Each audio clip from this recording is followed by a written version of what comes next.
Yep, we're all good to go. Right, so today's webinar is about mental health and mental health awareness specifically. So we've only got limited time today to go over this, and it's a huge topic area, isn't it? It's one of those things that we could talk about for days on end, and we could have a real great discussion about it, look at specific areas. But today's mainly about just giving you that awareness, giving you that light touch, and just making you aware of the main things that we need to think about in terms of mental health. We've obviously had Mental Health Awareness Week not long ago, so there might have been things going on in your workplace that you've engaged in within yourself, that you've now got more awareness of those things. So hopefully today we'll put some more meat on those bones for you, and we'll give you those key things that I think are the main things that we need to be aware of. So we'll look specifically today at conditions, and we'll look at the main ones that affect people at home or in the workplace, and we'll give you a bit of an overview of the range and the kind of how vast the number of different conditions might be. We'll also look at those warning signs and things that you need to look out for yourself, things that you can look out for those around you as well. So it might be things that you don't necessarily see yourself or others see within themselves, but it might just be a great way that we can start to look and engage in these things more within our workplace and within our social circles as well.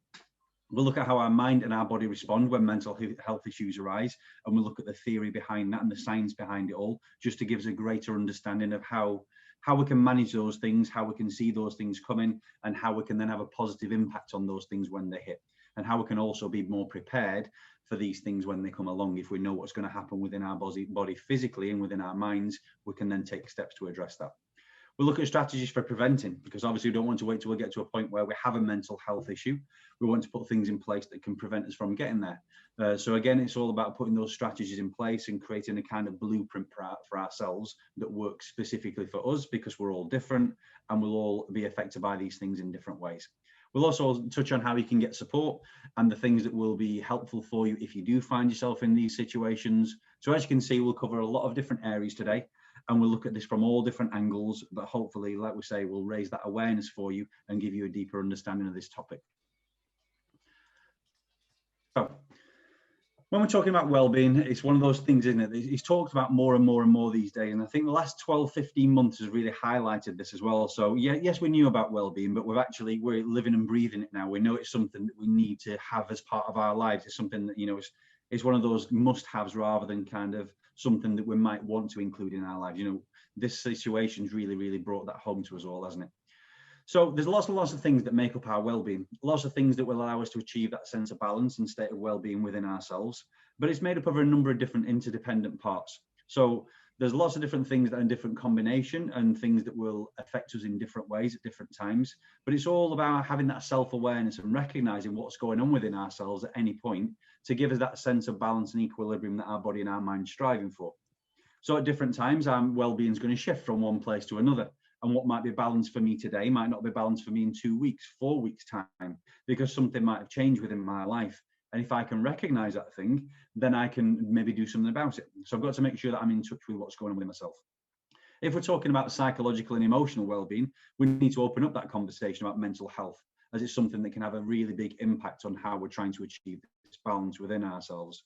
In terms of psychological well-being, it's looking about that balance and how we can feel that sense of calm and contentment in our lives, how we can cope with those difficulties that come along in our everyday lives and maybe at work as well, any kind of challenges that we're facing. When we're in this state and we're feeling that calm and that contentment, we'll feel good about ourselves. We'll feel that well-being. We'll feel the difference within ourselves. And then it's probably going to be something which is going to relieve some of that anxiety, some of the anxiousness or threats and negative perceptions that might be out there or we might be feeling that will have that negative impact on our well-being. So we need to feel this sense of well-being is something that will give us that sense and that feeling that our body and our mind is doing exactly what it should be. Recognizing that the chemicals, good or bad, that get released into our body as a result of whatever it is that's impacting upon us, they're all relevant, they're all to be expected. And it's just telling you that your system's working as it should be. It's what we do with that information next, which is the key point. So whether we look at that from a negative point of view, we let these things have a negative detrimental impact upon us, or whether we do things that will put us into that positive mindset and we accept, we embrace, but we recognize that these things don't need to define us as humans. So when we're healthy, when we've got good sense of well-being, when challenges come along, when things come along that might rock us and make us a little bit unbalanced, if we have that mental health, if we have that resilience built within us, then we don't succumb so much to stress and things that will make us less stable in terms of that mental clarity that we have. So it's really, really important that we think about how we can deal with these things. And hopefully today we'll give you some strategies, we'll give you some things and maybe some different ways of looking at these things and how we can control our minds. And hopefully today is going to give you that great starting point. So it is relevant that we talk about mental health today, especially because it's a huge thing that can impact upon the economy across the UK. So thinking about in recent years, Britain's business has been impacted to the detriment of about £9 billion as a result of mental health issues within the workplace. So we can see it's a massive issue out there that needs to be addressed. And if we start with ourselves, we can then take that out into the workplace, into our small groups, out into bigger society, and then organisations take control of this, put things in place, and we can see the difference that's going to make for everybody. So in basic terms, mental illness can be classified as a health condition characterised by alterations in our thinking, our mood, our behaviour, or some combination of those things. And then it's associated with some sort of distress or impaired functioning. So if we keep that in our mind as we're going through today, it'll really give us that context that we need to make everything we talk about more relevant today. Before we start, let's look at some facts. Let's look at some figures and put this into, like say, into that context. So mental health conditions have varying signs and symptoms, and that's all dependent upon the individual. We all see the world differently, we all react differently, we all have different levels of resilience.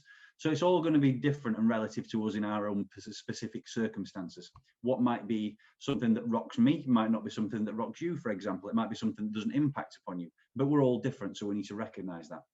So one thing we do need to think about is that when we're suffering from these things and these things that give us that lack of balance, it's when it's going on for a long period of time that we could say, well, actually, this is now getting to a point where this is affecting my mental health.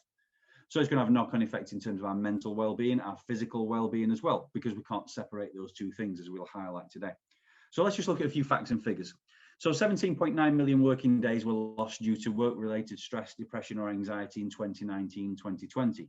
In that same period of time, depression and anxiety accounted for 51% of all work-related ill health cases and 55% of working days lost as a result of that as well. We can also see there that different age groups suffer in different ways in terms of mental health, and it's more prevalent at different times within our lives. So we need to be aware when we're hitting these certain points within our lives, when things change in our personal lives, within our working situation, we just need to be aware that these things might come along that give us that lack of balance. And it might not be something we're suffering from now in terms of our own mental health, but there's probably a good chance that we are indirectly feeling the effects of mental health in some way. It might be a friend, it might be a colleague, it might be someone within your family that's being impacted by mental health. So it's really a great place to start today and raise this awareness that we're talking about. Let's look at some of those more recognised mental health conditions that we need to know about. So we don't have time today, obviously, like we mentioned, to go through all these in great detail, but we've provided the slides for this, which will come out to you after this presentation. So if you want to look into any more of these in any more detail, feel free to do so. So let's start by discussing a couple of those things that might come under the term of psychosis. Now, psychosis is a general term used to describe mental health conditions where you might experience a change in thinking, a change in your mood, a change in your behaviour or your perception and how you see the world that then has a negative impact upon your life. One of these conditions you've probably heard of is schizophrenia. And contrary to popular belief, this has got nothing to do with having a split personality. It means a split mind and refers to changes in our mental function where our thoughts and perceptions become disordered. So it causes a real level of imbalance for us. Bipolar disorder is another one that you've probably heard of as well. And again, that comes under the term psychosis. It represents extreme mood swings, periods of depression and mania, often broken up by those normal moods and normal periods for us. How we move through those and how quickly we get through those cycles and those different changes, again, it depends on us all individually and what we have going on, how we see the world, for example. Post-traumatic stress is another one we've probably heard of. And yes, we often think about that with things like people who work in the forces, people who are in the police, the fire department, ambulance, whatever that might be, in extreme circumstances. But it could just be something in someone's life which is to them extreme. Okay, it might be something which causes them flashbacks, nightmares, repetitive images or sensations, something that's significant for somebody in their past that hasn't been dealt with fully in the present. And that's why these things come back. So there's lots and lots of things that will impact upon someone's ability or inability to feel content and calm and engage with their lives in terms of these conditions. But if we're reflecting on the past and we're anticipating what might happen in the future, and we're looking at that through negative eyes, then that's going to also put us more susceptible to being a victim of any of these conditions, for example. So our emotional intelligence is really important, and how we read situations, how we manage our emotions, how we look at relationships that we have with people. And all these things are going to contribute to how we deal with and handle mental health issues when they come along. As we move through today, we're going to look more closely at depression and anxiety, as they're the two main ones that we need to think about, especially in the workplace, as they're the most prevalent ones out there. So obviously we need to think about stigma, and we need to consider and raise this awareness of stigma. And it's been a considerable desirable trait for us to be able to cope with things, to be able to deal with pressures when they come along in our lives. You know, the ability to cope with things is seen as a real asset to ourselves, not only, but also out in society as well. We don't like to admit that pressures get into us. We don't like to admit that we can't cope with something, or we've got some form of weakness going on. So we kind of sometimes bury that. And this stigma can come from ourselves, in terms of us being really hard on ourselves and not accepting or letting ourselves feel these things without feeling negative about it. Or stigma can come from external sources, where other people looking in might be, for example, judging, or we feel that people are making judgments about us in terms of where we're at. So it's not a great starting point if we don't admit and we don't accept the fact that we need support. We are social animals. We need support from people. And if we don't get that support and that help that we need when these things come along, then we can find ourselves suffering in isolation. So we need to communicate, we need to talk about these things. And the great news is that lots more people are talking about mental health these days. It's out there, and it's out there in open forums now, isn't it? We'll see, for example, you'll watch things about football and they're talking about mental health. We'll see things about other things related to people's lives, making these links with what's going on. We'll see celebrities and famous people talking about their troubles as well. So it's a conversation that's going on, which is great. Now, we're not where we need to be, but we need to make reference to the fact that stigma is out there. What we need to try and do is make sure that we have the strength, the confidence, the organizational setup that we can feel that psychological safety, where we feel it's free and we are happy and free and comfortable talking about these things. But it's all about changing culture, isn't it? Now, if we can start small within our organizations, within our teams, then it grows from there, doesn't it? But it's all about making that start point and getting the right circumstances, the right culture set up in our workplaces and within our own personal lives as well, where this is something which, yes, it's out there, but it's something that we can manage, something we can deal with, and something we can aspire to get past. So in terms of imbalance and talking about our equilibrium and our health and well-being, there's a number of things that are facing us at the moment in terms of challenges. Now, obviously, COVID. You put your microphones on mute, please. You're getting a lot of feedback. Can't tell who that is. Oh. Just pop it on mute for us, please, Tom. Thank you. So in terms of that imbalance, we're thinking about things like COVID. We think about how we're living our lives these days compared to what we were previously. We're thinking about that anxiety that we might have all experienced as a result of the world changing, being in a different place, seeing the world differently, being able to live our lives and having conditions put upon us. It's caused a lot of anxiety. In terms of mental health, it's probably escalated things and really, really fast forwarded things for us to put us in this negative place. When we think about the workplace and we think about presenteeism, people turning up at work and actually physically being there, but not feeling like they can take time off. Maybe it's that stigma again, feeling I have to go into the workplace, even though I know I'm not where I need to be, and I'm not getting anywhere near those levels of effectiveness or productivity that I should be achieving. I've been there myself when I was a teacher for 18 years. It's one of those things that I felt that I had to get into work and be seen to be in work. And I felt like I had to be sent home by somebody else, when really I knew I shouldn't have been there and I wasn't performing at my best. Absenteeism is another thing, but presenteeism these days is overtaking absenteeism, which is crazy. But it's one of those things, isn't it? It's accepting and being able to talk about these things. Work-related stress is estimated to be the biggest problem after musculoskeletal problems such as back pain. So again, it's one of those things that's huge. And the good news is it's being more recognised by health professionals these days. So if you go and talk to someone about stress, it's recognised in the same vein as things which are those physical things these days. But it's important, and it's I suppose it's surprising really that 1 in 3 people who go to visit the doctors these days are explaining these unexplained functional symptoms. So the tiredness, the lack of energy, the lack of feeling up for anything, motivated to do things, and it's all linked to our mental health. Okay, and it's easy to get into that spiral. So it's important, I think, to highlight that these are things that lots of people are going through these days. So if that's you and you're feeling you're really struggling, you're feeling a bit down at the moment to get yourself up for things, it's a common thing. Now, prescriptions for antidepressants have more than doubled in the last 6 years. So I suppose we could look at that one of two ways, couldn't we? Either depression is becoming a much bigger issue than it used to be in the past, or people are going out of their way to seek the help when they need it. Now, I like to think of it as the second one. People are doing more about this and getting the help that they need, which is a real positive. Okay, but it could be one of two things, it could be either way, couldn't it? I suppose depression is more relevant and more prominent these days, just due to the fact of the way that life is at the moment. Mental health problems account for 91 million working days lost per year.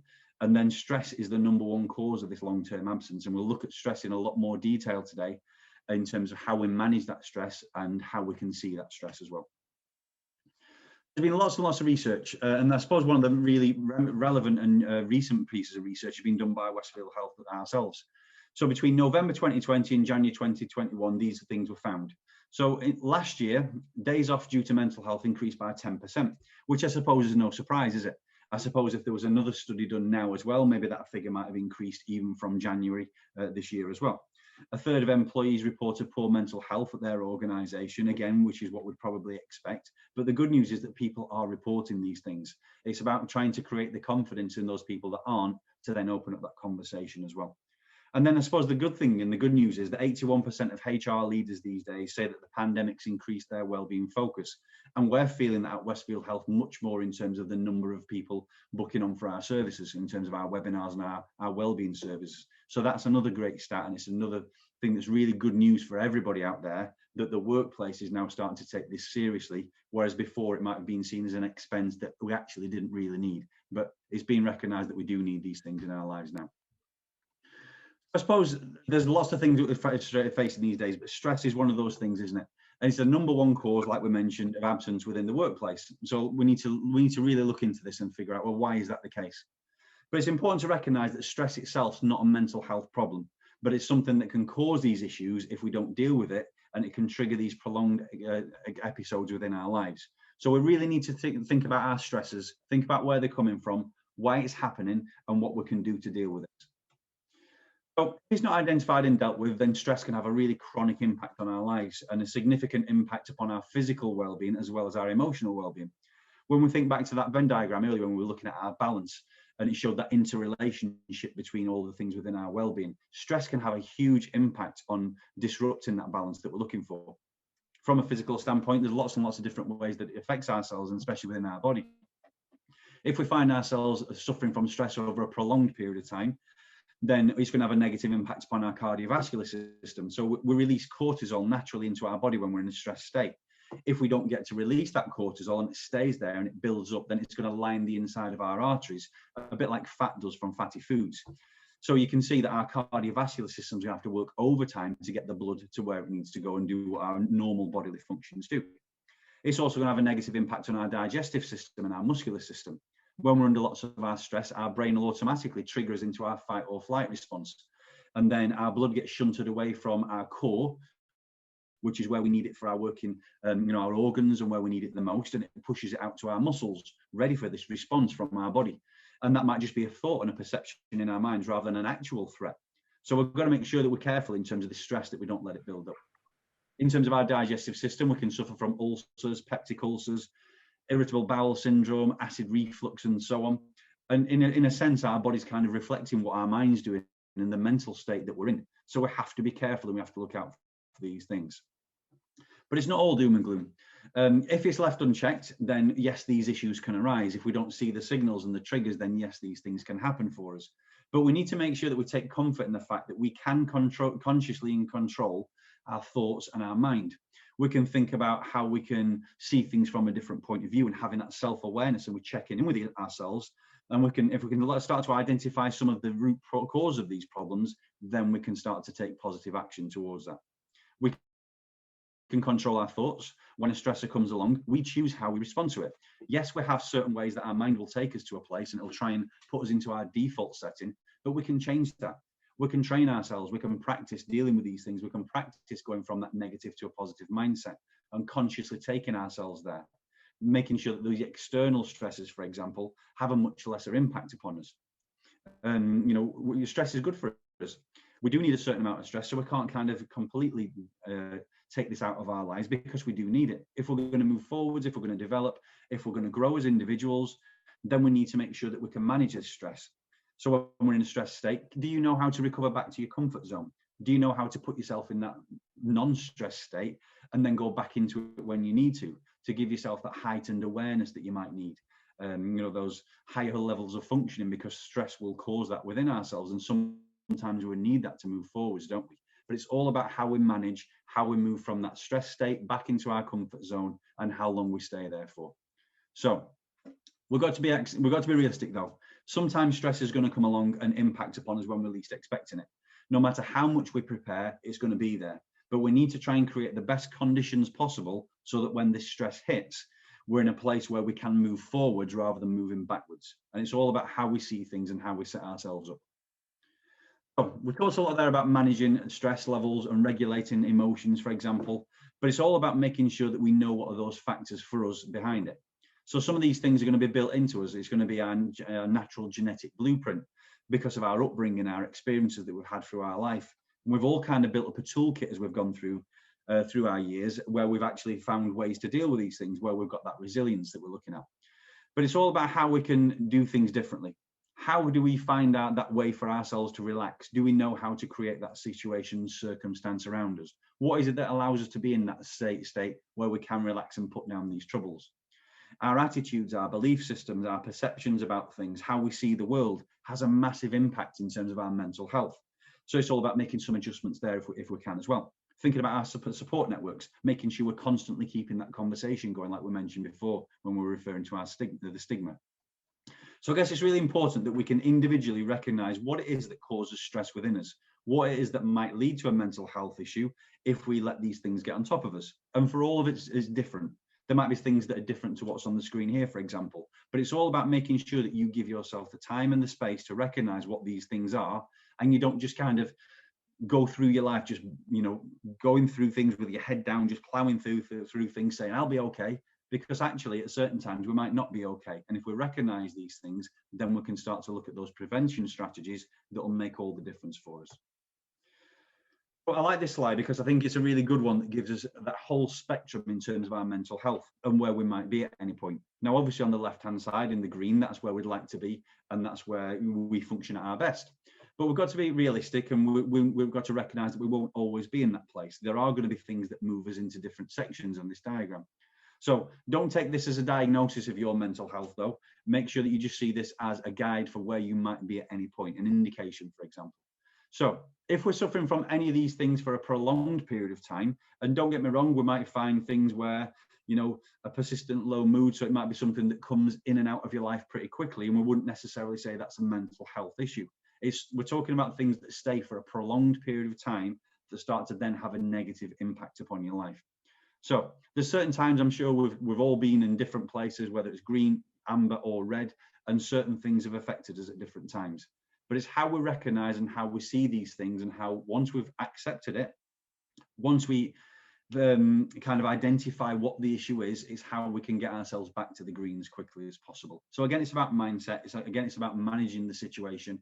And again, it's about being realistic about where we expect ourselves to be. So is there anything that's affecting you in terms of your mental health at the moment? Do you see any signs and symptoms and physical things there that we're talking about, or mental things? And is there anything that you think you might be able to do to just shift back to a better, healthier place? I think the main thing we need to do then to start with is to look for those warning signs and highlight what they might be. Because we're generally the last people to accept or even see these things within ourselves. Sometimes we need to have that culture, that openness within the workplace and within our social circles where someone else can point these out for us. Because again, it's down to that stigma that we don't accept sometimes. We just keep going and think, well, I'm a bit tired, or I've not been feeling great for quite a while now. I'll just keep going. It'll all be okay. Okay, but we need to make sure that we recognize these things so we can take some action. So yes, our appearance is going to be affected, isn't it? We're going to start to look tired. We might not be sleeping well. We might have, we might not smile as much. We might not be joking around as much as we might be. So our kind of demeanor might change in terms of how we are and where we're at. In terms of our habits, we might find ourselves using things to kind of mask what's going on. So we might start drinking more alcohol, smoking, drinking more caffeine, in extreme circumstances, might start taking other substances, which I suppose it gives you some temporary respite from the situation, but we're not allowing our natural bodily systems to then kick in and do what it's designed to do to help us get past these things. We're just kind of pushing it to the side, dealing with it in one way. So we need to be careful with that. So there's lots and lots of things that we can look at in terms of our habits. You know, we might start getting, you know, being late for meetings, whatever it might be. There might be certain things for you that you can recognize. Say, well, actually, when I am stressed out, when I'm not feeling great, this is how it shows itself within me. Now, for me, if I'm stressed out for a long period of time without changing my diet, my exercise, or anything, I notice that I start to lose weight. And that's something that when I've been in that place for a long time and it's getting quite a developed level for me, that's how my body shows it, but I recognize that now. So there might be certain things for yourself. In terms of behavior, you might be less sociable, you might be less friendly. If you're in a customer facing role within work, you might find you've got less patience with those customers. It might be impacting on the workplace and how you're doing your job. Your decision making might be affected. You might really be struggling to really care about things and, you know, be motivated to do the right thing sometimes. So it all shows itself in different ways. Now, one thing that I think we should really make reference to is the one in the bottom right hand corner there, in terms of our sleep, because lots of these things will show themselves if we are, more so if we're not sleeping well. So we think about if we've not had a good night's sleep and then we wake up, we're tired, we're kind of struggling to be up for anything. We're really fighting against that tiredness all day. You know, it's going to really impact upon our body systems. Our body systems are going to have to work harder to function at that normal level because we're fighting against this tiredness. We then go to bed and we're stressed out and we can't switch off again. And before we know it, we're in this cycle each night where we're not sleeping well, we're waking up tired and our body is kind of deteriorating. So we'll find ourselves in that. So if we can address our sleep, it might be a great way that we can address a number of these different issues. But can you create that circumstance and the environment for yourself to be able to get that sleep in these troubled times? But it's all about looking out for these warning signs. It's all about giving yourself the time to step back from wherever you are when you're in this stressed, difficult state and thinking to yourself, well, you know, how do I get myself to the point where I recognize these things are going on with me? First of all, we have to be 100% and brutally honest with ourselves. If something's not right, well, okay, well, what is it? Why is it happening? You know, look deeper into it and think, well, where's this coming from and what is this issue? You know, it might be an internal thing. It might be something which is external, which is being put onto you. But it's all about accepting these things and recognizing them as we're going through and making sure you are creating the space and time for yourself to be able to do this. So how do you do that? Let's look now at this stress response, and let's see if we can get a bit more understanding about the science behind it and how it all works. So the first thing that happens when a stressor impacts upon our lives is that our amygdala, which is part of our brain, then perceives that danger. It gets our bodies into that heightened state, so it pushes our bodies up into that first gear, ready for us to take that action.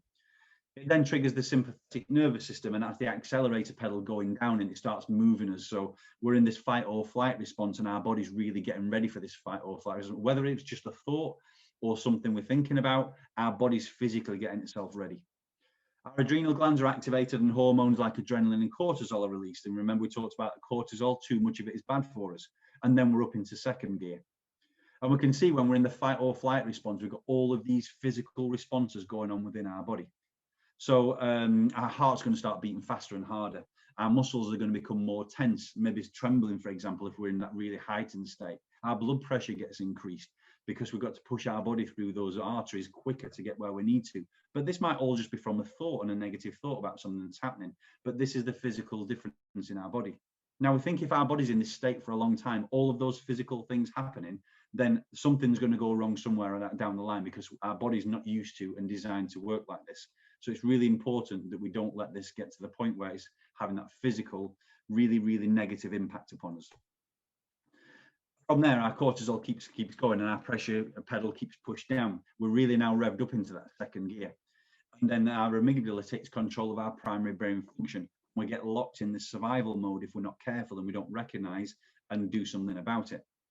Our rational mind gets bypassed and we start to react to situations rather than responding to them. We go along with those emotions. We let those emotions drive us. We let them have a real big impact on what's going on.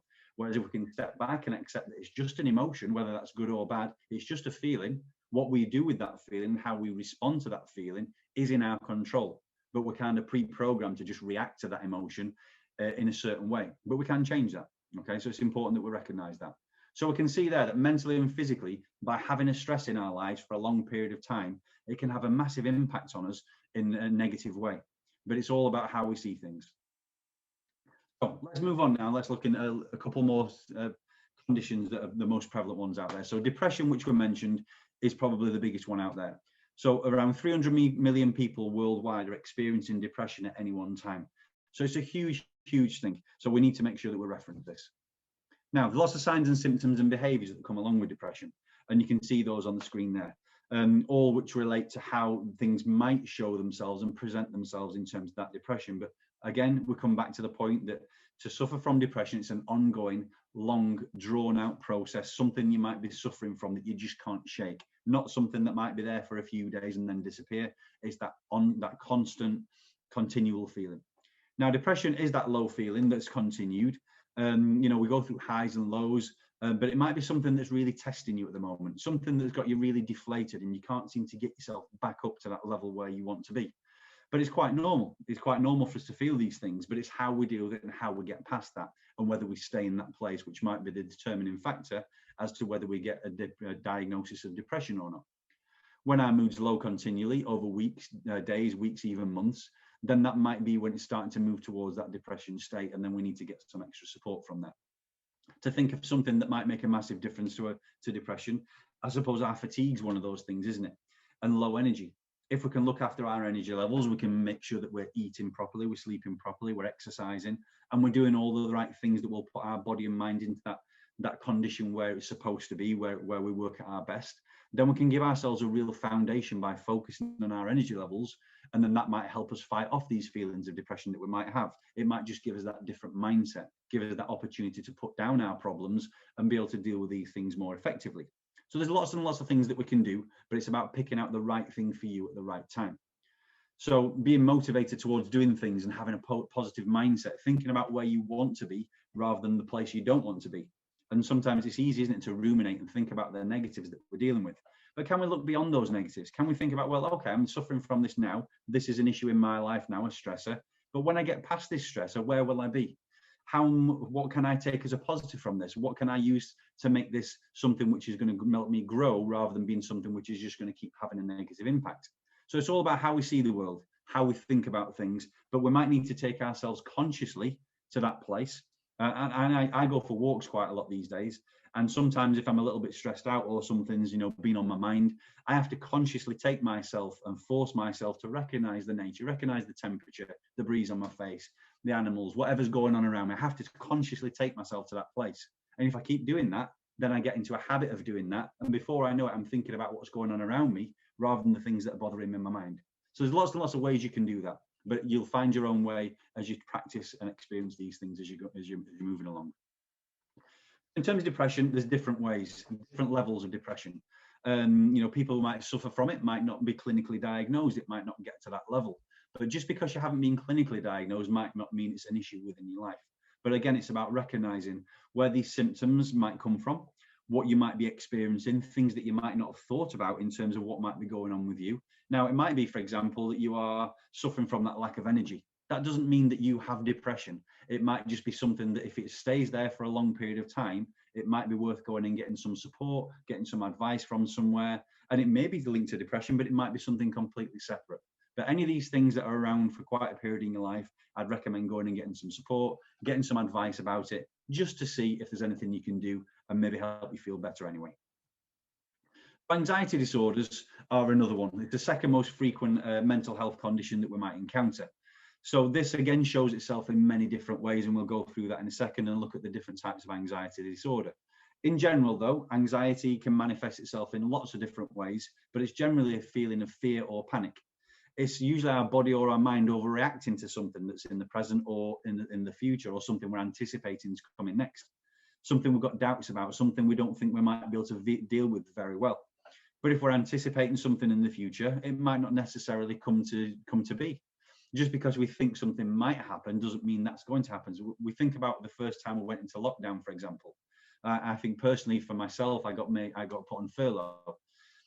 I was all over the place. I thought I was going to lose my job, thought I'd have to change career, go back to teaching, which I really didn't want to do. And I was all over the place until I actually started to focus on me and I started to think about, well, actually, these are just thoughts about what might happen in the future. Lots of those things didn't even happen in the end anyway. So I spent all this energy and this time thinking and worrying about these things, putting myself in a negative place, suffering from some form of anxiety. And I didn't need to, because none of it ever happened. So we need to think about that and recognize that when we're in this state, Is it a thought about something that might happen in the future, or is it actually based on facts? If we start to put our thoughts and our ideas into that factual place, then we start to see the world with different eyes. Yes, it might happen, but this is where I am today, and this is what's impacting on me today. I'll deal with that today. And if it happens when it comes along, then I'll deal with it. And that's a much better place again, isn't it? It's putting our energy into the right things, the things that are impacting us now, rather than things that might happen, but actually probably won't even ever come to fruition. So it's all about mindset. In terms of those anxiety disorders, lots and lots of things here. And again, we can't go over this in great detail in terms of time constraints and things that we have today, but it'll give you just an idea. Now, let's start with phobias. Now, phobias are one of those things where we can experience physical and psychological symptoms, such as trembling, chest pains, racing minds, maybe even a shortness of breath. And panic attacks is something which has similar symptoms to that. You know, that racing heart, we might feel overwhelmed, being out of control as well on top of that. Obsessive compulsive disorder, OCD, is one of those things we hear about all the time as well, isn't it? Something where someone's demonstrating those uncontrollable thoughts and those repetitive behaviors. Now, to the person experiencing it, it seems completely rational what they're doing at the time. But for someone from the outside looking in, it might be, it might be completely irrational. It might be something that doesn't make any sense. But that doesn't mean that it shouldn't be given the credit it deserves. If someone's feeling those things and doing those things, then it's something, again, where someone might need some extra support. General anxiety disorders have a range of symptoms: excessive negative thoughts, cognitive impairment, physical symptoms. So you can see it shows itself in many, many different ways. And things like derealization and depersonalization are probably things we've not heard of as much. Now, this is where, someone might feel the sense of becoming detached from their sense of self, feeling like they're on the outside, looking in on their own lives, for example, and having that emotional disconnect somewhere. So again, there's lots and lots of things. So we talk about having anxiety, but it could be a number of different things that are affecting us. So again, if it's something you're concerned about that's sticking around for a long time, that you just can't seem to get past, again, it might be something that you might need to go and get a little bit of support. In terms of management and prevention, I suppose, when we think about a positive mindset and how we see the world, these first 2 points here are going to be crucial. So thinking about those external stresses, thinking about those things that are just put on you, things that happen to you, things you have no control over. We spend an awful lot of time, and that example I gave previously about myself being put on furlough. I couldn't control coronavirus. I couldn't control the fact that my company needed to save some money, and it was definitely the best decision from a company point of view for me to be on furlough. But again, I let these things that happened to me impact upon me because I was worrying about these other things. Now, what I've learned, a big lesson in the last 12 months, is I can't control what someone else does. I can't control what someone else thinks. I can't control anybody else's actions. The only thing I can control is how I respond to those things. So yes, I was put on furlough. Yes, coronavirus was causing me a lot of stress and a lot of worry about my friends and family. However, when I got to the point where I started focusing internally on myself and how I manage today, how I manage my mind, how I manage my thoughts, how I manage my lifestyle, and all the things that I had in my sphere of influence, the things that I was directly in control of, then everything changed for me. So yes, I can worry about these external things, but why would you channel your energy into something that you have no control over? Things will happen in your life where someone does something, makes a decision, something happens to you that you really didn't want to happen. But unless you had any control in that decision or what actually happened, you can't do anything to change that. Okay, all you can do is control your response to that situation and channel your energy into those right things. By looking at our self-care, we can start to think about our lifestyle and how we do these things that will create the best circumstances. So maybe exercising, releasing that cortisol that's building up within that stress. If you're stressed out and you do some exercise and you get yourself moving, the cortisol is going to dissipate. It's going to disperse from your system. So it's a great tool to kind of counter against that. If we focus on our breathing to regulate our heart rate, again, that's a great place to take your mind from your thoughts from your mind into your physical self and concentrate and take control of that consciously, that breathing mechanism. And it's a great place to give your mind some space by focusing internally. You put yourself, you can control your heart rate, you can calm yourself down. But again, it's something that needs a bit of conscious attention and something which needs some practice. Rebalancing yourself when you're feeling emotional and recognizing an emotion is a reaction to a situation. If we didn't have emotions, then something would be wrong. We are going to feel negative and positive emotions. We just need to embrace them, accept them for what they are, and then respond rationally or logically as a result of that. thinking about those social interactions and having those conversations, involving other people in your journey, talking about these things, getting things off your chest. Just having that person who's going to be that good listener, someone who can support you through those things, is going to be a great support for you. And then also those creative activities. So thinking about those things that are fun, things that you enjoy. Often when we're stressed out and we're under pressure, we forget about these things and we stop doing them. But that's actually the time we need to do these things more. We need to remind ourselves who we are. We need to put ourselves in that positive place to do those things where it's like we kind of put things in perspective. So whether that's exercise, whether it's going for a walk, whether that's having a soak in the bath, reading a book, just taking some time out for yourself, whatever that might be, when you're under stress, under pressure, you've got to make more opportunities for those things. And it's a great prevention and a great way to manage these times when they come along. Early intervention is crucial as well. It's about having that brutal honesty with yourself that you might need some support and doing something about it. If you're struggling and it's an ongoing thing, don't suffer in silence.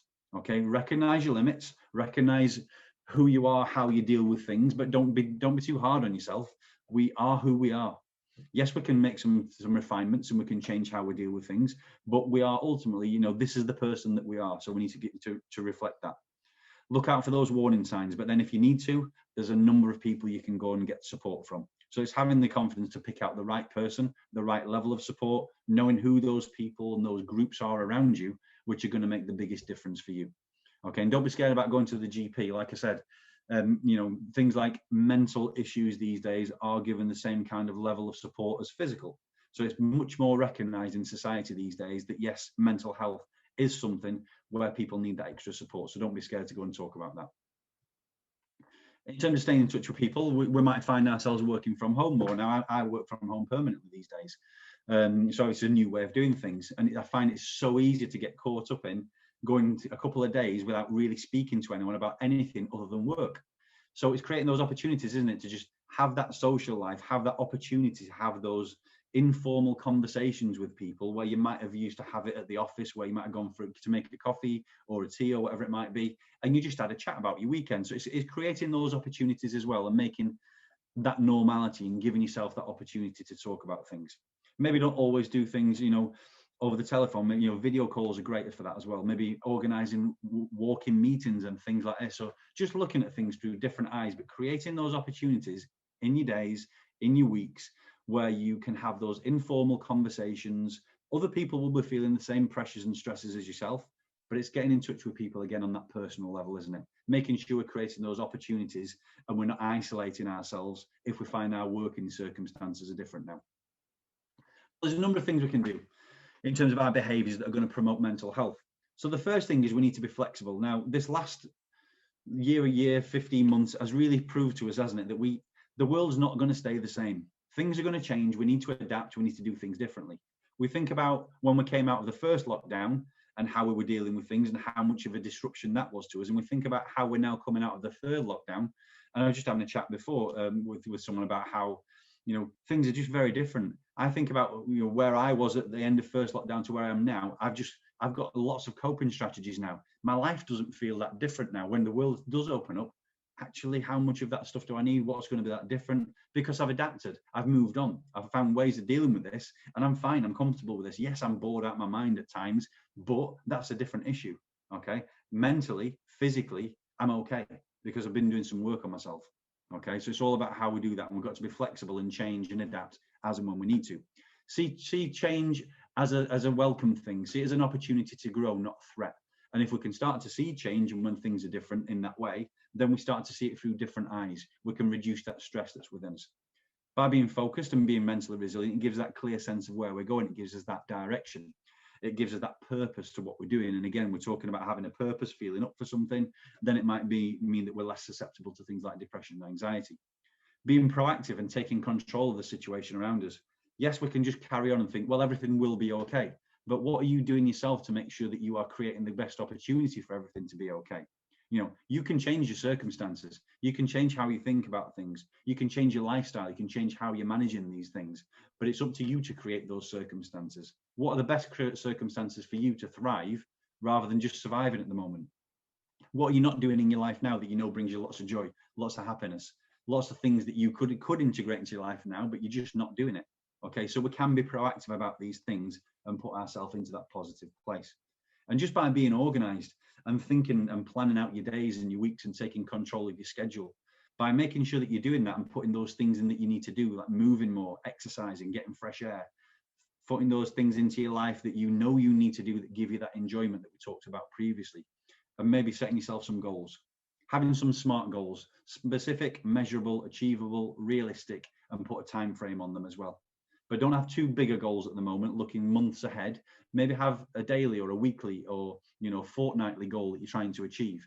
Those little small steps as you go along that are achievable, that even if something changes in the world, you might still get there. If I plan something for 6 months and 12 months time, there's a chance at the moment something's going to shift and completely send me off track. So have those little wins that you can have as you're going along, and it's great for your mental health if you do that.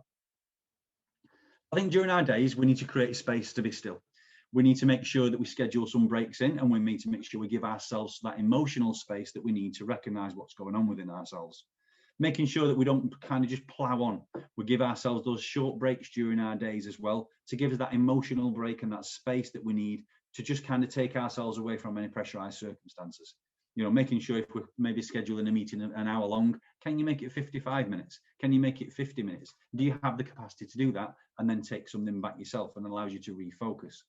Throughout your weeks, again, create those times to do those things that you enjoy, the things that give you that sense of who you are, the things that you love, the things that you get the most out of, and make sure that we're looking at that with some kind of positivity.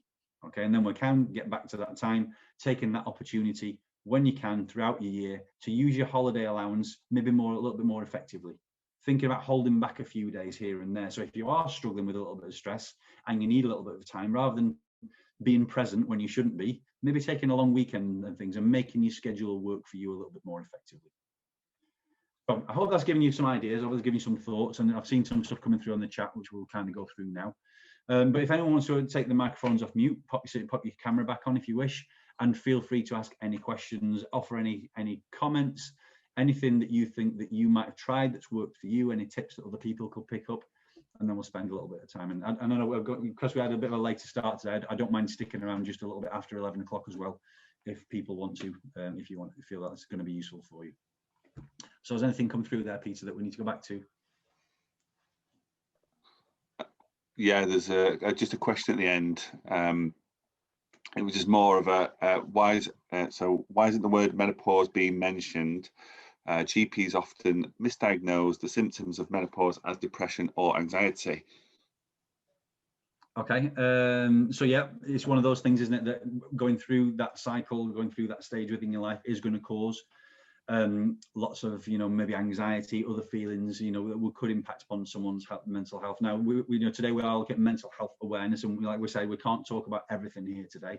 But again, it's one of those things that, yeah, I can't comment in terms of GPs and how they diagnose things, and I'm sure they do, they've got the best intentions and things like that. But yes, if it's anything that's going on in your life that's putting you in that negative place, that's having a detrimental effect for you over a period of time, then again, yes, it's something that could impact upon your mental health. So yes, seek that support. And it might not be, yes, a GP is the most obvious place to go for that, isn't it? But it might be worth doing some research yourself, looking at alternative methods and things, if the GP's answer is not what you'd like it to be. So yeah, there are things that we can do with that. I suppose there are basic lifestyle things that might need to be addressed as a result of getting to that stage within your life, which might then change your whole balance. But it's about thinking about the whole bigger picture and thinking, right, well, how do I get balance in my life when something is quite significant has changed for me? How do I compensate? What else is going to help boost and give me the things that I'm not getting now as a result of being in this situation? So yeah, menopause, it could be something else, what that might be, but it's trying to find that balance within your life that will allow you to get to that happy, calm and content place. And yeah, like you mentioned there, I suppose GPs, yeah, whatever that level of support is that you need, but then it's also looking internally for yourself and thinking, well, what can I do? What can I do that's going to give me that respite and put me into that happier place?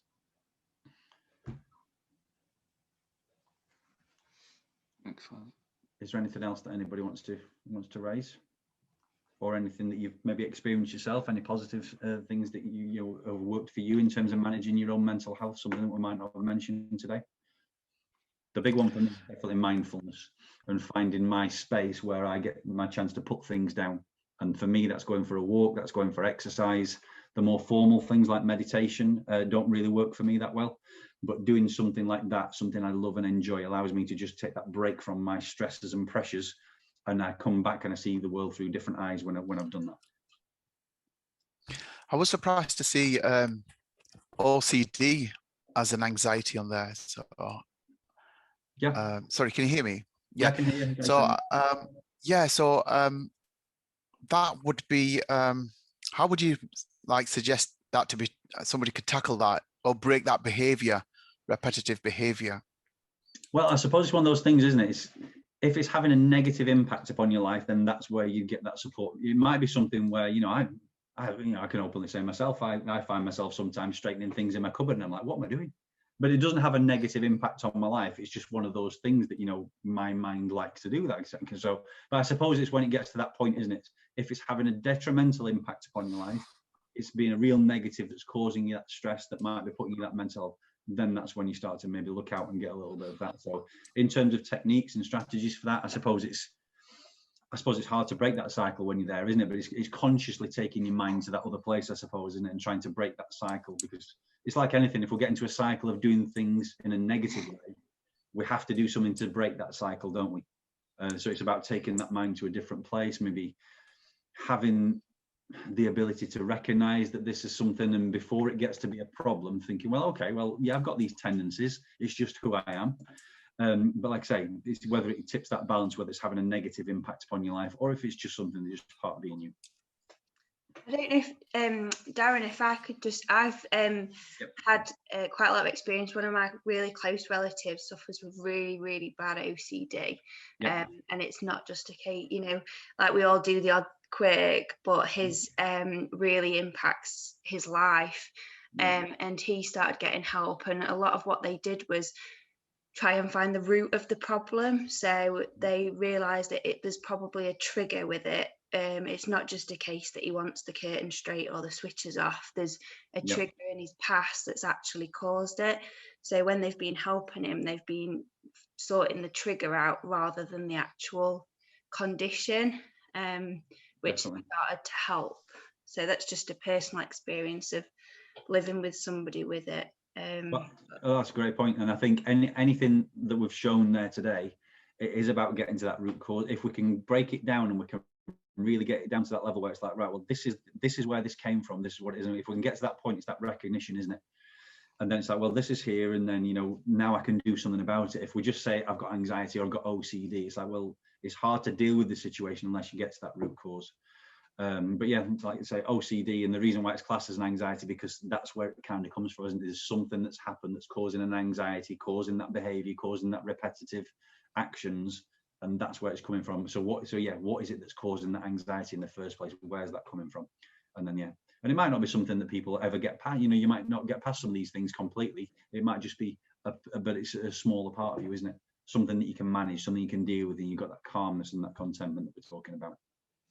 And just moving away from OCD slightly, I think we've all had a tough time over the last probably 15, 16, 17 months with what's been going on with the pandemic. And just talking specifically about my role's not to be sat in an office full time or sat at home full time, but that's kind of been forced on a lot of us. And if your role isn't that, and you're more outward facing, customer facing, it can almost bring you down, that you're kind of we've had to do what we've had to do, which can lead to you feeling a little bit negative. It could depress you, etc., etc. And one thing that's really helped for me, and you've just said it earlier, Darren, is kind of I've enjoyed going out on a walk at lunchtime just to clear myself, feel like I'm out a little bit, and hopefully maybe other people have got similar feelings in terms of what they do, just to break the day up over the last 15 months where we've kind of been homebound, if you like, in terms of what can we do just to keep us fresh, keep the mental health in a good state, or as good a state as it can be. And we did some work. We did a webinar about 6 weeks ago, didn't we, Darren, on stuff like this, and that was really engaging. So that's kind of my add-on, really, if you like, just to a couple of points you've made, Darren. Yeah, thanks for that, Shane. Yeah, it's one of the things we've all probably got. It might be us, or it might be someone around you. We probably all know someone at the moment, don't we, who's you know, they just seem to be one thing after the other, and they just can't seem to get them past things. And, you know, they're in that negative place in terms of the mind, and we can offer people all the support and advice and things in the world, but it's, you know, those people need to get to that point, don't they, I suppose, where they recognize it's an issue for themselves before they start to dealing with it. So, you know, but it's all these preventative strategies, you know, it's just signposting, well, look out for these things, be aware of these things. And if we can be, and if we can create the time to give ourselves a chance to see within ourselves what's going on, it just allows us to kind of manage these things a little bit more effectively. And, you know, I've got a friend who's, you know, really been struggling with COVID, long COVID, and then other health issues and issues with the son. And it's kind of, you know, it seems like one thing after the other, and it's just all about trying to be positive, isn't it? Trying to be positive, trying to think, well, we're going to get through this. You know, you'll get through this at some point. You will get better. You know, you'll get out the other side of this. But it's hard to take your mind there sometimes, isn't it? When you're in the middle of it, and when you're suffering and struggling. But it's like Shane just said, find that space to give yourself time to put down those troubles for just half an hour. Just put your mind somewhere else, and it's amazing the positive, you know, the difference it makes to you. And trying to really think, well, do you know what? Yes, this is part of my life, and it has been for a while, but I've been in tough places in the past. I've been in struggling situations in the past that I've really struggled with, but I've come through them. But it's at that time, it's recognizing that at that time is the difficult thing to do. But we can train ourselves, we can practice these things, affirmations are a great way of doing things, you know, reminding yourself what you're good at, you know, your place in the world, why, you know, being things like, being what you're grateful for, doing something every day. I read an article this morning actually about first thing you do in the morning, think of something you're grateful for. Start off with that positive in your mind. And it's just training yourself and putting yourself in that, consciously putting yourself in that positive place again and again and again and again. And it's going to start to have an effect eventually if you start that's you try and go to that default setting rather than the negative place all the time. It's not easy. And you've spurred Samantha on, one of the delegates this morning, who's put thanks all. I'm off out for my run now. So there you go. You've spurred her on, Darren, so you can take that from this morning. Is there anybody else that's got any questions for Darren just while we've got him? I'm just conscious of time, that's all. But if anyone wants to ask a question, please feel free. I do have a quick question, if I may, Darren. So there's some really good presentation, thank you. And I can certainly see some things in myself throughout that. One of the questions I've got is, you mentioned that you know, it's got to start with that own self-awareness. You've got to acknowledge these signs and symptoms in yourself before you can take action. Quite often, it's easier to notice these changes of behaviour in colleagues and friends. Yeah. Have you got any advice on how best to approach that to help them see for themselves that there's maybe some changes in their lifestyle without kind of approaching it in a kind of accusational manner, just to help coach them to get to that place of a better state? Well, yeah, it's a tricky one, isn't it? And I suppose it comes down to the relationship and the culture that you've got within the workplace. And, you know, I think first of all, think to yourself, am I the right person who, you know, you might recognize it about a colleague that you're not really that close to, so you might not be the right person to raise that with, but there might be somebody else that may be, you know, that may be more relevant to do that. And it's kind of, you know, just, again, we're seeing it in the press, aren't we? You know, ask someone how they are, ask them again.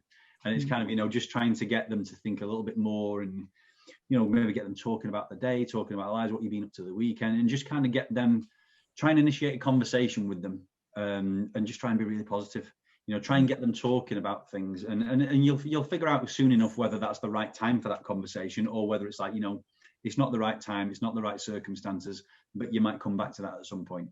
But sometimes I think what happens is that just by initiating that conversation, asking someone how they are, what they've been up to, you know what you're looking forward to when we come out of lockdown, those kind of things. So it's, you're not accusing them or saying you're doing this, that, and the other. You know, asking them the positive things that they've got going on. And again, just that initiation of that conversation might get these people thinking. You know, you can't tell them to be positive. You can't tell them to, you know, sort yourself out or whatever. However, you know, you can't. That's not going to have anything positive, is it, with these people? So it's, you know, it's a case of just asking them, just letting them know you're there. You know, if you ever need anyone to talk to, or you got anything, you know, whatever it might be, and just letting them know that there is someone that cares. And I think sometimes that makes all the difference, doesn't it? And maybe if it's something that is ongoing, where you see this is a bit of an issue, just maybe raise something with the whole team and say, well, I've found this support, you know, for people, you know, are not feeling great coming out of lockdown. So I've found this support agency, that agency, this thing, this website, whatever it might be. And rather than singling that person out, you maybe do it to a collective group of people. And then it's up to them whether they choose to access that information or not, isn't it? But yeah, and then just monitor it and just see where it goes.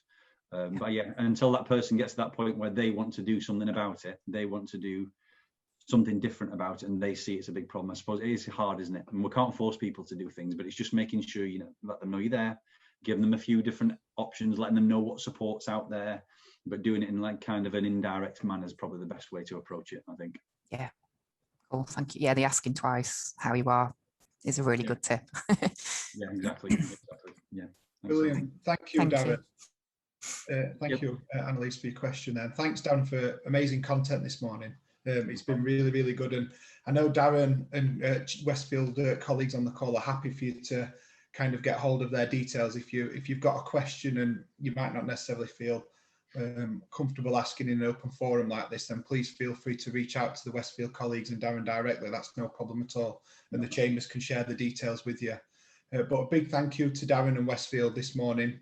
Thanks to Rebecca at Doncaster Chamber and Tom at Sheffield Chamber as well. And thank you to everyone else. And yeah, have a fantastic week. We will follow up with you guys, and take care. Thank you very much.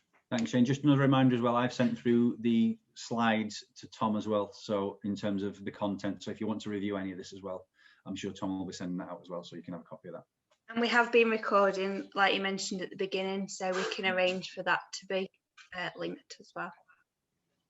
Right. Well, thanks everybody. Thanks everyone. Thank you. Bye. Thank you. See you later.